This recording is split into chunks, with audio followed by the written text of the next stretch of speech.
Aujourd'hui, la communauté internationale, réunie sous l'égide des Nations Unies et de son agence qui est l'Organisation mondiale de la santé, avec l'ensemble des acteurs de la santé mondiale, les organisations régionales, la société civile, décide d'agir concrètement et d'unir ses forces dans un partenariat inédit pour plus d'efficacité.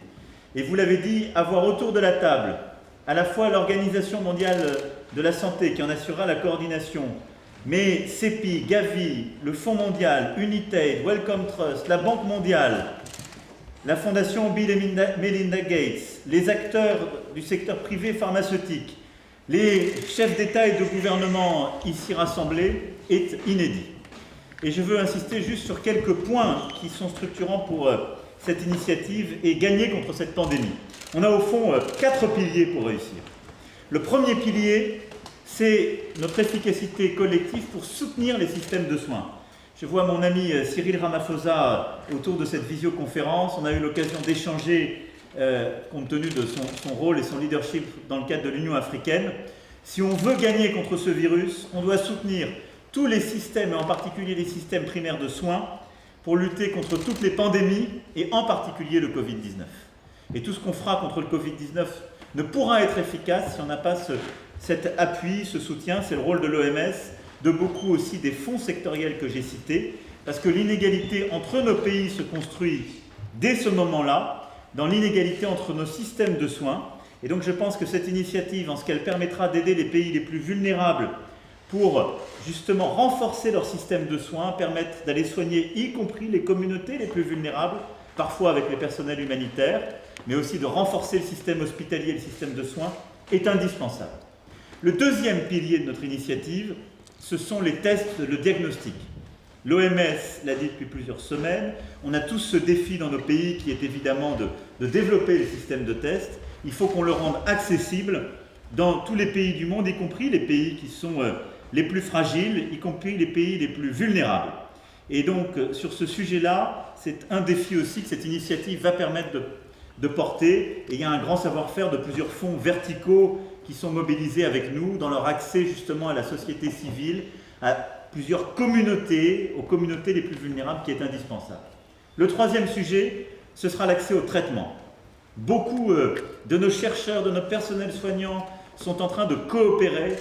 Nous le faisons en Europe, mais c'est vrai partout dans le monde, pour avoir des traitements cliniques, des essais multiples que nous sommes en train d'essayer de développer pour lutter contre l'action du virus, pour lutter contre les réactions inflammatoires, pour permettre de mieux résister au moment où les situations arrivent aux urgences.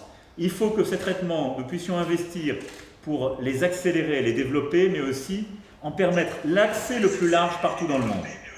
Et ça, c'est un élément essentiel que cette initiative permettra justement de rendre possible. Et puis, le quatrième axe, c'est évidemment celui des vaccins. Il suscite beaucoup d'attentes, et je crois que ce que nous sommes en train de faire, c'est aussi de permettre d'écraser à la fois le temps et l'espace. C'est-à-dire qu'en décidant d'investir, et il y a toute l'expertise du CEPI, des grandes pharma derrière ce sujet, mais en investissant sur plusieurs solutions, plusieurs familles, d'écraser l'échelle de temps en se disant on commence à aller beaucoup plus vite parce qu'on met plus d'argent, parce qu'on investit sur différentes familles, on commence à manufacturer plus vite pour avoir un accès aux solutions qui marcheront plus rapidement, mais aussi on écrase l'espace parce qu'il est inexplicable et inexcusable face à un tel vaccin de dire c'est dans le pays où ce sera inventé, c'est dans le pays où la pharma aura investi que ce vaccin pourra être accessible. Il faut qu'au moment où on arrive à gagner ce combat, le plus rapidement possible, partout, le vaccin soit accessible à toutes les populations. Et donc, je crois que l'initiative qui est ainsi conduite par nous tous, c'est celle qui permettra de rendre accessible dans toutes les géographies, dans tous les pays, y compris les plus vulnérables, ce vaccin, parce que c'est aussi ce qui nous permettra de retrouver le plus vite possible une vie normale. Les scientifiques sont ceux qui nous diront beaucoup mieux que moi la bonne échelle de temps. On a envie de bousculer toutes les frontières. On sait que c'est très dur de le faire avant 12-18 mois, on m'avait dit au début. Certains m'ont dit maintenant, peut-être d'ici la fin de l'année, on y arrivera. Je veux croire aux solutions les plus volontaristes. Plus on se mobilisera, plus on sera unis, plus on arrivera à mettre tout l'argent public et privé mobilisable, mieux on y arrivera. Nous allons maintenant continuer à mobiliser tous les pays du G7, du G20, pour qu'ils se mettent derrière cette initiative. J'espère qu'on arrivera à réconcilier, si je puis dire, auprès de cette initiative commune, et la Chine et les États-Unis d'Amérique, parce que c'est au fond de dire la lutte contre le Covid-19, c'est un bien commun de l'humanité, et aucune division, au fond, n'a lieu pour gagner cette bataille.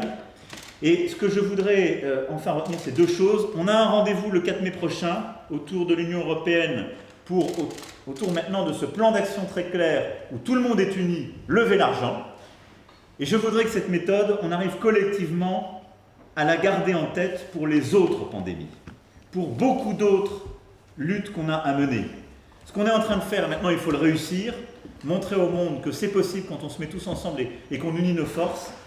Et je rêve qu'ensuite on arrive à avoir une telle énergie, une telle unité aussi vite pour lutter encore plus efficacement contre la tuberculose, le paludisme, le VIH et aussi beaucoup d'autres pandémies qui peut-être ont touché beaucoup plus que d'autres les pays les plus vulnérables, mais qui justifient d'aller encore plus fort, plus loin, tous ensemble. Donc merci Dr Tedros de nous réunir, merci au rôle que joue l'OMS et merci à tous les fonds, les pays, les acteurs aussi, fondations et acteurs du secteur privé, d'être là aujourd'hui pour qu'on réussisse cette bataille contre le Covid-19, mais aussi cette percée que nous sommes en train de faire collectivement.